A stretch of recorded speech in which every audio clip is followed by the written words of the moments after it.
AYEKOO AYEKOO dwumadi so ne mama AYEKOO so aba Asante Akyem North Agogo ne mpatem na yewe na ene ye body form ye ba behwe ne mpanifo a body adwuma no mu di animu na ya hwa afi body abapa na yeweku afo hima eno mo twetwe nkomo na ya hwe ye ya ombeye mpanifo na ne kura nso mpo no ohaw ne abenedi a omo edi na se de Ghana ye di bi kwa amanone no enkoye da kro pesa afi we pe ene ye di bi kwa aman foforo so ne mu mfie di anim na no yeku adwuma no bekosoro na atumi akoye nti kame ho AYEKOO dwumadi so na ye ne akuafo mpanifo ntwetwe nkomo na ye hwe se de be ya Ghana ku adwuma no ye de kosoro ebeye ansa na no enwumaku a eboa na ye de dwumadi abramo RMG for se kuani ope eduro papa aye adwuma wafum na efo no atumi ama no bae na ba na koyi ede ama no eye omoa sanso na adom pia we capsules usisi ye oya okutokura enye yi obefo mu na e kina wontumi ma de betumi aboa na wanya ahode atumi aye adwuma no ye adom pia we capsules dependable herbal for ne de aba pebinom enkanka mema no wudi mensem wafum no na wudi bi nso ofie wo mpaso na wagina wona so enwumaku ne boa ne de dwumadi ede abramo ewo YouTube so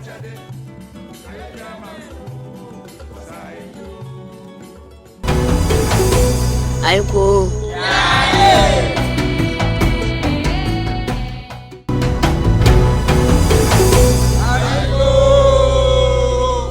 Abusafo ye twa ho akwaje de nkrato aba ya ba fuma obontre ho aha ya Asante Akyem Agogo ye betwetwe nkomo afekua adwuma eho e bi agina de body fum ene ye gina ekurafo hima awo Asante Akyem Agogo ono ene le ye wona fum ne aba behwe de ntia oye ekurafo hima mame AYEKOO ya papa woni adwuma da seja na ye hwe nipa beji abodin no no waye adwuma ku adwuma wo hyase yese Ewura mpacho ku adwuma de na me maame ne papa ye kuani nti me didi wo mo na ase me nti me ankosu ankwachiri nti ye me papa ne maame ye nyina na bisua okay nti maame hu ku adwuma no ene sofiri nkwala ase ababo na hyase ku adwuma na hyase na ukoye adwuma foforo bi uye bibi ena utwa wo bae mepacho na ku adwuma ya na me ye na me toto aburo na me san dobi na tsa kosi se me di koduru America ti ko duru America no na me hwe se de ho situation ne tie na ene na me de ahode ne nyina beboa o Ghana ha na nkaye because e ho na de ahode na ye adwuma nti se wo hwe mu na aba Ghana ha ene na chese ye kra adwuma na afu wo hwe ku adwuma se de obesi aye no na se de obesi aye no de a na me hu se de bi nti 5 months 2 weeks na me san ba Ghana mama de okay de abamu bi abayo bi ni sika akoma connection man o hwe YouTube say ah mama pa asembe na okay ku adwuma me ko gina wie mu adone ade de na me ko America nyinimu a blog betagu me so de ma asem na okay de be ne ma eho no eye din e soronko e chense oba be yiku adwuma e wo Ghana yo minya be ma me dase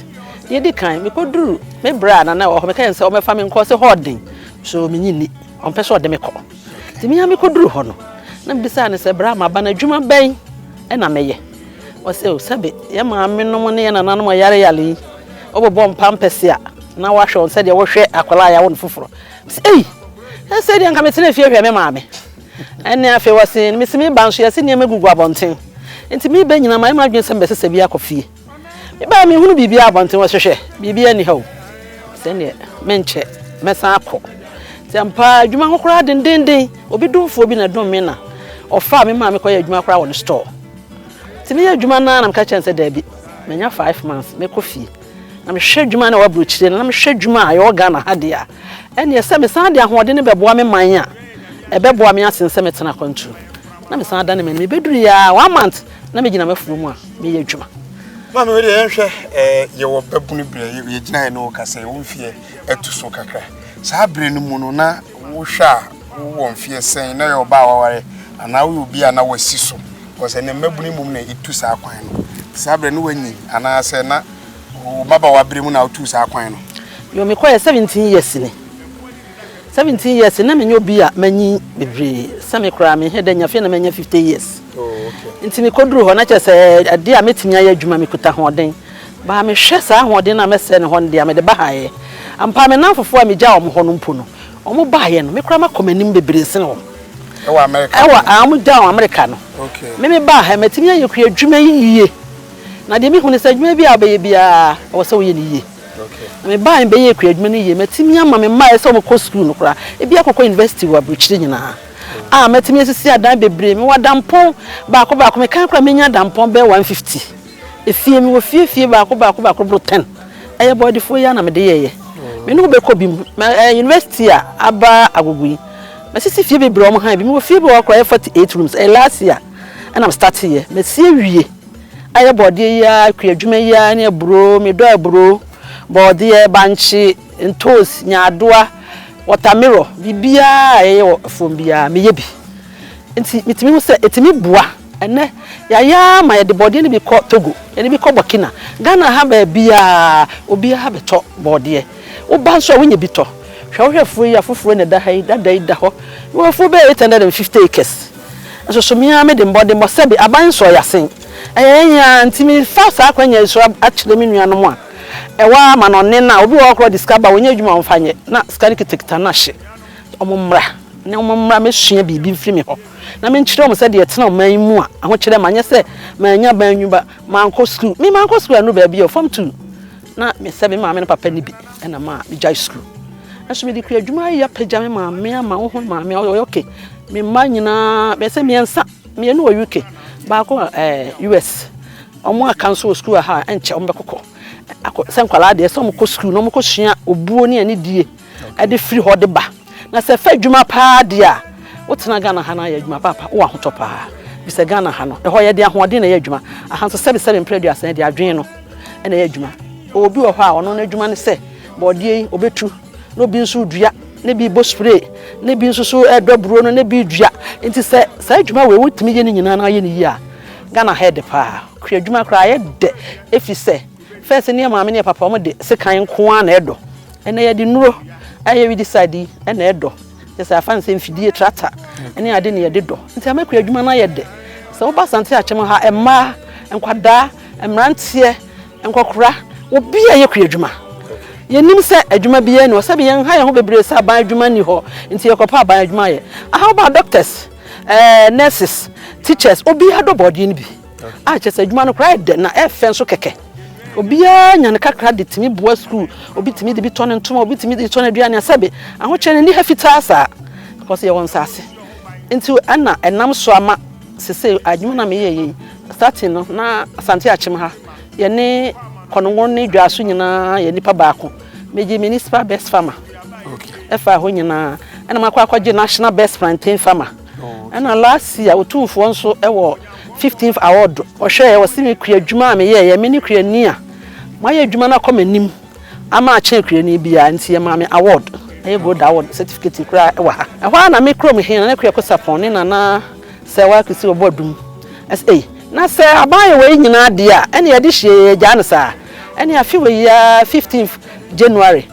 o ma hin so bo maba so ese me ye okire pahima tese me obi a metime kire kuafo adwuma ma obi aye adwuma ma yakoye ni mama kurei ebi asisi adan bebre sabi mpredua asase se wo free abrochire kura ba krom ha wo beba na wonu bia ogya ne ha kura sabi okona nim kyen nti kuadwuma de ese de me hu se aye de pa akasa ban ne be so yasen na waboa ye ni menua no mo a afi no mo bam foforo no na ya kwan enye waboa ye tractor ye de do waboa ye no ma ye edwa ye de ton so bode ye esua e wo krom kete ye pedwa kese aban mesi bi mayen na yenyi e bode nyina ngu ho tie ne na ayade srede ayade sra ban se na won hwe kwa be fa so e be store nuane ne bi na se nuane no e kwa ase bode e be koi na yenye bi e de amsom ye man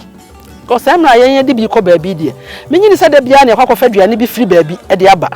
emu aye kra mi ni se bi nuane akuafo ndodo na de hu hyem e ba ka ye nkra mu ye nkra hwe mfiri obi akrum yenye e be ye adwuma no e de aboa ye man tumpon na da kye nso enya bibi pa ka kire ye emperifo se modimbo ebu musu abaso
Wasi didi kwan bi enwa. Na adwuma be ma sika de sabi efiri hakora timi kwa ma no ne. Na yenya ye krom ha de papa. Oba ye krom ha no bi kwafom na abisan se o kwan a wose heya. Fi se ehona ye ne pawo. Ti ba bi a odwapade wo no akoma wo ho. Menyi ni se ba bi odwapade bi a wo kwan wa. Na ye nana no nsase na Asante beji concession ye forest. Sebe mampani ko for time na ye se nsase ne shi ya ban asase nti hu se ye dua take bebrebe mu. Okay. Mampani ye se asase ne shi nti yenyima yen ne mfa nyemfu na yenua enuaba na ye take ne ade ade. Enso ye do sie yoyo. Mi wura kwadwo ban redu nya me fa ne kransie yi na da roma eno hu nyuma pa me ye no na me se mi wura kwan be na okrasi ni mefa so a menya asase bi ado.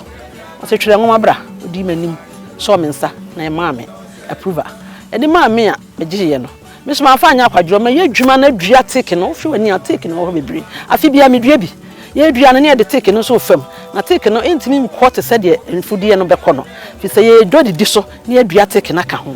nti enu nti na ma igina sasa so ti bia bia wo bia no edidi kwan ekwan wa enti se de wabo amane a kire ye se wodi woti se ukura asase 850 acres na che se nya asase keto anya adwuma keto say na odi shase e na sa be wabedu baabi a we yo mi wura me da ase me hiase no me do be 10 acres e wo e frɛ baabi bahankra madam fo e wa gogo heya e no mama asase na me kɔ kokode e ho na me gi ma award municipal best farmer na ye obi asase no de ma me ti kakra na me yese e ho me do 250 acres e na me sori ja ho se obi ope bi won ko fa because nipa bi o mo so aho kirim me nya me ama asase dia wo se me ba so ti beduru ya na edodo na esisi mpata e kakra ntu hwefo e wonkura atam ba mi nsa e wo mu a workers na breki se se dwuma bi ye ni honti e kakra cha boso me ba akopom nyina be san ba workers bro 100 e bi ko bi fifiri slim bi fifiri sahwi ni ade obranti kro otimachi ofiri ayi na ba yo sahwi e na de ba ha nti bebrebe di pa na mo nsa ko ma no ya dwuma yi mu okay ti starting kakra e na ya nya ne kese. And this is ya fe yemra wadwuma so ankasa ebra wu ye baye hu se bode ne bia sunsum agu ene keka woni ade ebra bempa na adwuma gina mu ene ebra bempa so na ya na asa mo haha mo kakra eye bode dwuma ye gina mu yo mira efri bosumi 9 ede ko bosumi num na ya start adwuma ya be start ya jene nti ye di kan twa funda ya dada ne nyina tugu na ye de tractor plow ne de ama obi a opeso ye jene bia ebi no fifiri sirim bokonom ne ade ba na ye de ama om ne ye nso ya yebi nti om ye jene ne wi a o ye se de yi bes mu se ekwan dedem nti om ye jene ne bes ne wi ntem no na ye nso ye de bode no efa bode no ense jene no ekosi se om betu jene ne be wi na eno so ama bode no nso ya to aso ne makoni ade ne nyina saa na boso miensa dwuma no ye de ma om ye na ye nso ya to bode no so aya jene for mo no mo nhyehyɛ te sɛ o ya no mo nhyehyɛ ne sɛ obeti ase se on say body no no bedro didi so bi na che se ka ma nka me de tractor bedro a ono de tractor ba bedro na wadua jene no na ono so anya bi ne sakona no na me so me de body sisisim ti jene ne free mu a na body no so kɔ se body no ye afi adwuma nti eto no bo ase kakra na se de aka ne de ye bobbo ase adura o ye adwuma ne ye afida so a ne asan ma ba bi na ba adwuma abusafo asase 850 acres mame meni wo wie mi sa wo se kwan be na wo de fa efa mfudie onno bae beba no wo betwa wo wafu yi so no kwan be na wo fa ko sanse wo a hwe UTV ye sha ase no hu akwan a yi kire wo de be yo mbedu afu manya asem ketwa kwan be na wutumi efa de ko ene wafu mu ba ne ade ni yo mi wo tie fu mu ha ana wo tie agogo ne ye adwuma yo mi wura me da ase efom ha mete ha na me ba me de moto ba asan se da bi wo ha ne kwan ne nya kura wontumi ma ena se wi a ye de tractors ye ko fa tractor asan se ye pe bi atwere akoto aban anim e de akokoma se nyina kuafo oni papa akokora ni wago ha ya ma no tractor ne bi eti ye ba ne akopo bi tractor ne han na be fa ye board ye no kakra etimi na ehwiegu ye kwan ne nya so kakra nti ye de kwaduro se de board ye na etwa ne duro na ye mpempan na ye pempan ye be hwiegu nti na ka na lodu kakaka na de ko anya sa ye wa ho kyiri mpa ye kwan ne de enye kora nti sra ban se onfa na ni nto nyame anim na wo mehwe ye kuafo yi na wo meyi kwan na maye na wo maye trata na wo de ma akuafo no bi fi se trata no ba ne ya cha mesikafo no nko a e wo krom trata enso ye mfa nya adwuma wo krom minister bi a no agi beedu na ye etimi ye adwuma na ye beboa wo kurase na ye de ye we de ye adwuma no ye nya bi aban bosia nso a ye nya bi enka mi hu ye aban bangi a e kuafo de enka bi wo ya Agogo ha nanka bosia kora nanka ban so yasen kakra na hyehyɛ bi e wo hoye na ye na yetimi ye adwuma ye ntimi yenya na ye bɔ pɛ kopi ye bosia de ye ban so a na de say ye beto store kora ma ye no eno so aye den eto de bi kora na wo nya tofo nya bɔkina foi ne aya na Agogofo na de bi ko na hofo no anso be fa kakra enka ye wo ho kyerɛ so tele bi abɔde ne twegu okwa na gu ho na pro na kyerɛ sɛ ne nyina ebu bi no abam nti ye sra ban sɛ ye de yetu ye ho asi ho sɛ ye nka ase ye pa ban adwuma bi aye sɛ be bra me ti ho mampani kra fa me secretary nye yie manko school me de ne adɔ enti me srɛ no adɔnya ni pa nyina ne pa enka ne kra ko school na ye bɔne ane ye te adɔ ma enti ka punishment but ye de yetu ye ho asi so sɛ ye de ye punish ye ho de aboa ye man ti ye srɛ no emfudie bia ye de ye adwuma no o ma ye bi me mo AYEKOO me da ase so me da ase be me na ye da TV nso ase so mo atimi afiri Agogo hwe kwan tintin a ye twai na mo ase o ma da agye na mo beduru ha ye ho bibi sa da AYEKOO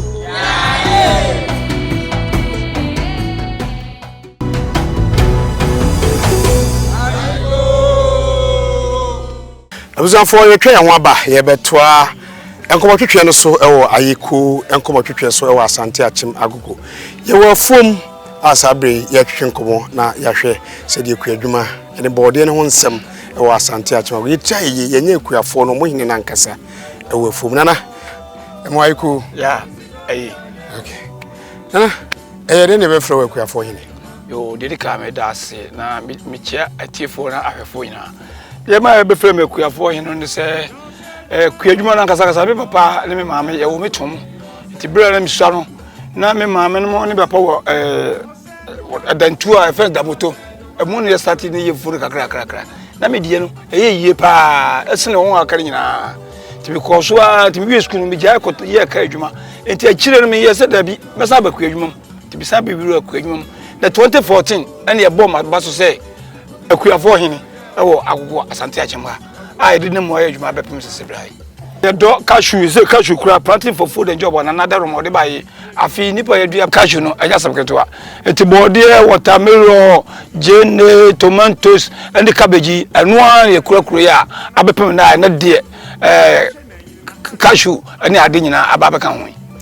Nana bra be di kuafo hine no mfie be se ni ye be ye kuafo hine mfie be se 2014 and the bomb kuafo hine 2014 be di ye no se wo ka kuafo na bom na mo ku fulani fo ne ade no akwansidie be na wo fam yo akwansidie fam de fulani fo no me di muntintimai pa ekọ radio ko ye ejekire anaju be 2 o'clock fulani fo no bo pa ma nipa betata ye kwa mu a ankomo bepe akun ye obi fo adaroma bi ana ombo ayen eti fulani fo 700 ya fam wo how bebre envie dɔɔso asmo we kan nye enna fulani fo 7 e be start ye envie dɔɔso and start ye e be ne wa ha enti a Ghana asase so e wo sirimu aba be ka enkran de be ne wa Agogo a eye soronko a ema nantwiyen no e be gintre ha wa tetia no se de fulani fo no abi na nantwiyen fo be kama ye nyanti ase ne se omuzi ya asase no esre na wo so no aye aduane papa ma emwa no asemwa no wi a omutimi empo mienu se wo yan emwa no ha enkyere ba emwa no sesi ya no mo se adore enu ti na brebia no na ma wo mo pe asase no because wo mo se asase na feta wo se de dua bibia so eye no sa na so wura no so ete na chi se wo mo pe wura pa na ade ma gye hudin wa ha pa eye bode udua bi bidua bi pa bidua bode pa se ya me no kase mi wo bode be 650 acres nyese be 650 acres mia na me ni mapafo me wokia me wo abobo ya brebia me de workers no eba ye pon nwumira na me de omko anka ne ko mpode ni abobo kura ye de kura wa na fulani fo no ne tu yen ehihye yadan nti brebia ba na ntimi nda ne ya san ko nti fo no de bi obi pa enti body 650 acres no body edua bi a sabra me ne wugina ha busuafo yetwetwe nkomo yi February bosumi ne wo mu yi ti ayi se ensuo no nto papa edu sabre ya opesi no na adwuma no ho nsem te sei yo bedasi edu satame ya opesi ne de free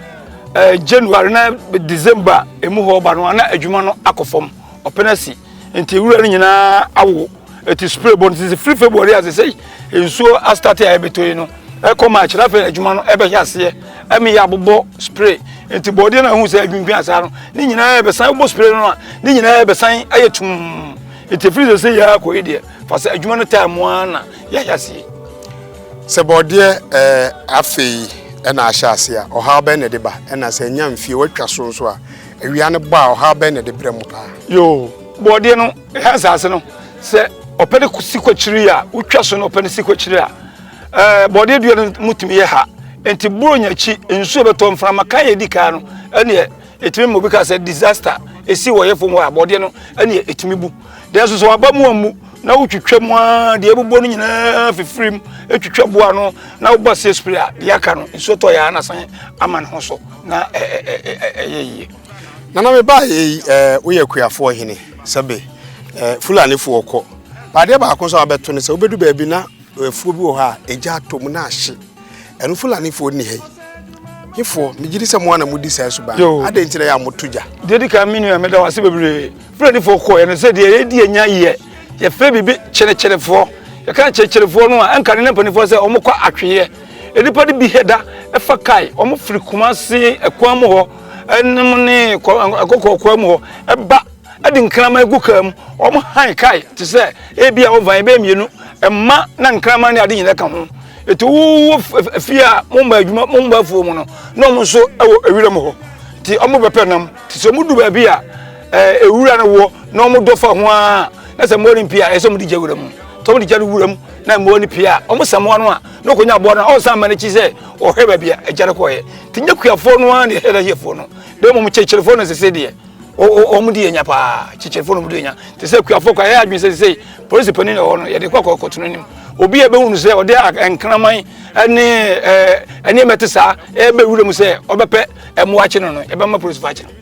te se de e ba ho efo ho mban se obi te se me mafo 650 kesi October November mu na me bo pa ma ya do ba se mu be miensa sa skwetwefo no nyina asase nyina echiaye e pa no ye kan se ya pa no edi ti se wuni ho na ejatom kura na ebehye beduru bia wapa no no a entimi ngurem anu ade di kura kakrakra nana akuafo hene waye wo de waka bi nso se mpesam de koto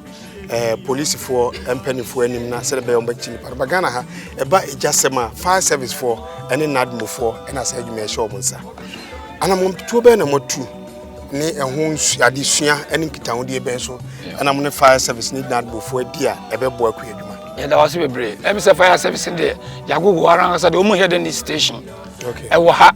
kese na nagbon for na yabo ho amane to mo yesa yemra na ye ba anhye bia wo hu bia on the police for company for be kabom na sa nipa no omo yesa de no omo tu on so sa amomo nya ade bia no omo betu on so sa momo jai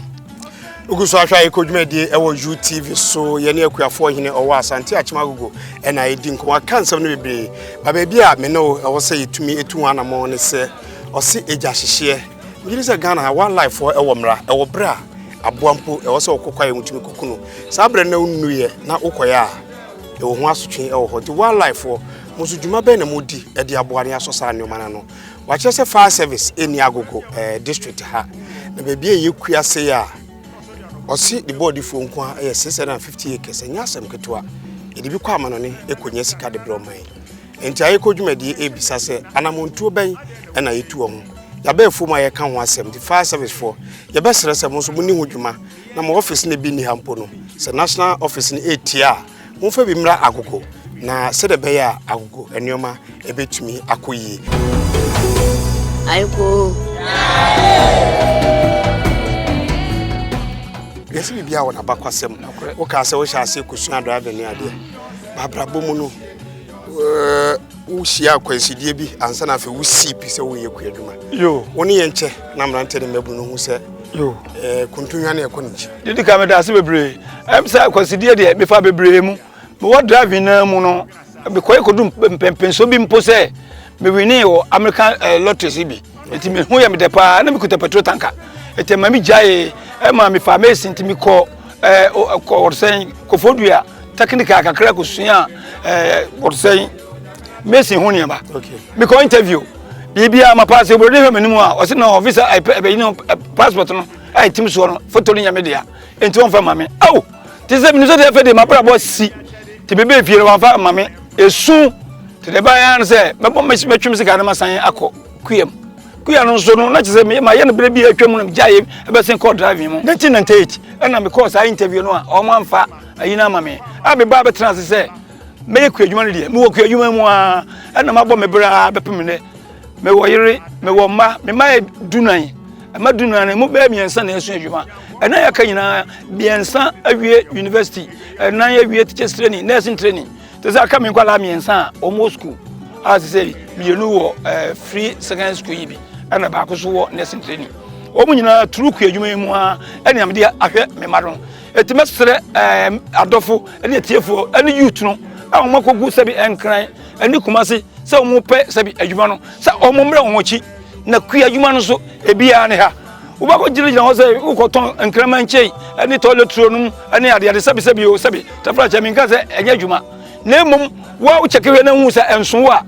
Asante Akyem Agogo ye be mo asase ado kua adwuma na eye pa kua adwuma na eye anu anam de ahwe yire ne memba ai bepim sa atami ti me fasa akonya we so na maka kire na na do say no ne boy didn't too much wo adaba na da ne penso no say de ne si to duro no and I double about that penso na duro na koto 9 cities and then so koto 16 yan kan say 160 no sigada de 160 I say 16 cities it I double it yes no say na da roma okwan bi obefa so obeboa yen ama nduro no abafom ani tractors so a ye de do no say ha nyina tractor de do Agogo ni bie nu wanya trata ba akokora o hada se aban bie ba kwatwa mukura sabi akuyafo Agogo oba akokora nya trata ba akon ye de ba bandi ebi mada eso ne aban mu ponifo nyina tra radio so sabi tafra che e de gifans se ye de body export ko Burkina ye de ye ho anwan ni nyina so de trata na edo eti ye ba sere se nansan bi ti radio ho matin kasa afidie ni bi aba etina na ado na da Roma we die na da Roma Agogo akuyafo yen bi bunkotodwe megbi enim sa na da Roma o me trata bi ewo Agogo Asante Akyem na ye nso ye dwuma no anya bi ko timi ma be enum nipa be enum bi wa akora no afi bia o me kakra ye de beto so ma adwuma na ye no ye timi aye ne kese anya ni monyam so ba se be ne kese nyina e bi ka no fi se fans a e ba nyina no MPP fo ne emponi fo ne agi sa fans ye kwafo ho nyina obi anyi fans ne bi obi aka se ene ye penso na body egbo adukwa mu penso na body egbo na so ba bi abode ro kwa ye ka se mo nkochira mu hunu ho eti ye de ye do body no an de ye tu anu mutuo ton se na wada uruma o ye srew ye bukotodwe srew akuafo yen Agogo na nasa di kukuru bo na bi ka sei wada uruma trata no monum ye bi na MP fo no banifo no mo nche de so ro fa ba ko fo no fa num ensia nson no de akoguru fie wo ba kokora bi o an ya jaki ne butu esisi wodro so efa nya hwe na dufu de penti no mo age na wada uruma o ma ye bi wa ha na da uruma ase Asante Akyem North District Assembly no me na me fa best chief farmer anu che se me ye adwuma no pa na se ye so adwuma no ye wa pa na se ye se e bo sa di we nyina ne ye baba na da so kuta kotokuro na se be odi do dia na che se chief farmer no kwa ye nwie peye eti na da Roma anya hwe kwa hin no hima de o mo tie mai kwa o mo ma ye bi ani empani fo aka ho kakra o mo ma ye bi na ye nso ye bobodin no a ya bomudin bi aka ho na we de ka me no wie ba yesi o tu akurafo atu mamanefo ese ya mo so mo nka bomu no enwie peye papa se mo amodi animu no se bia yenyeko ni yenko ne ade no aye ohima ne ohine nko asem kwan be na mo ka mo ho abom se de wo kan o mampani tian sampa ye wonka bomu ebetumi akase ye wo akuafo ya kan ye ho abom Agogo beye nipa apem mpemienu se ne beye anamonto no amban ne be sampa nka mo bi wo ho akandifo bi wo ha be tractor ne kwa ombehwe so enko sensi be bi sa ban de enti ensen yo de dika be dase ye wo nipa baburu be empem nan awo Agogo ha makam ha ya kan ye ho abom okay enti abare betu aboy sa kwa no so nko ade e mo bi ye ni wa e den ye wo nipa baburu empem nan wo Agogo Asante Akyem district a ya kan ho abom ye so na gina ma sesebe ene body ye kan wasem se aduru Burkina aduru se de ye kan yampa no kura nso ye nyoku enti ya kan ho abom Where penifo mwasumwa yaba eno mabekasa yenyina baabi ye befu mankasa pani eno na twetwe nkomo wa kyerɛkyerɛ na adwuma oyɛ ene edoma onomu edijuma chiame ni masemaka osi nana wasumwa mpenifo masumwa montie bi na Ghana baabi ayekua ye no adunu empagya enkosoro isanse ekuafo ye o mafam de nanso aka de ni bia ebetumi akosoro ene Ghana ye ne ehwe Burkina Faso ne akohwe Togofo yanye nnoma yi a ebetumi ate asan na chi sanse ahoɔden no eni hoda nanso wo afidie dia ebere bia no obetumi aye adwuma koso ahwe AYEKOO dwuma de ewoju TV so ya betwetwe nkomo ewa Agogo koso ahwe de aka ene de kan obia no erebere wo AYEKOO dwuma de so pani emo AYEKOO adwuma ye bidase yeso damase dedika UTV efo nso damase pa onyankopon onyam kase omankoso monyam kase a ekosi se mo be kase pa fisade am AYEKOO aye hu bi da se TV station bi free enkran na kuma se waduru ha na obafom oba no oba na borosha wa twhwa wesu de mosim pam ti de mo yeso mo mane so wa madaro ma yesa sei boba ye no efo no e wo problem no mo be hu sei eti eduru be June ho a musanmra June July o musanmra se tem ne zo to bo body se chonchon die ntwe bi mam nko na nko no ni edamase bebre edamase osuafo hana de mu esi ekwan wase awie aboboa no efo mu aye baaye no enkomotwetwe betwe na hima ere na ohene eyekuafo ohene no hana bi esi nyame ya adoma ye wo da seme ya AYEKOO Ghana kuafo e moye bio ya AYEKOO ananu kuafo e moye bio chede amfonya misiramo ye o meyi ye jena monso ananu mo meyi mpuntu jena monso ye chede amfonya misiramo na wa mama wodinde na kuafo na mumfanye monyuma de moye bio mama biani abo ananu ma kuafo e mama wodina bo kuafo mama sikabo mama moya mama boni yo AYEKOO do me kuafo nanu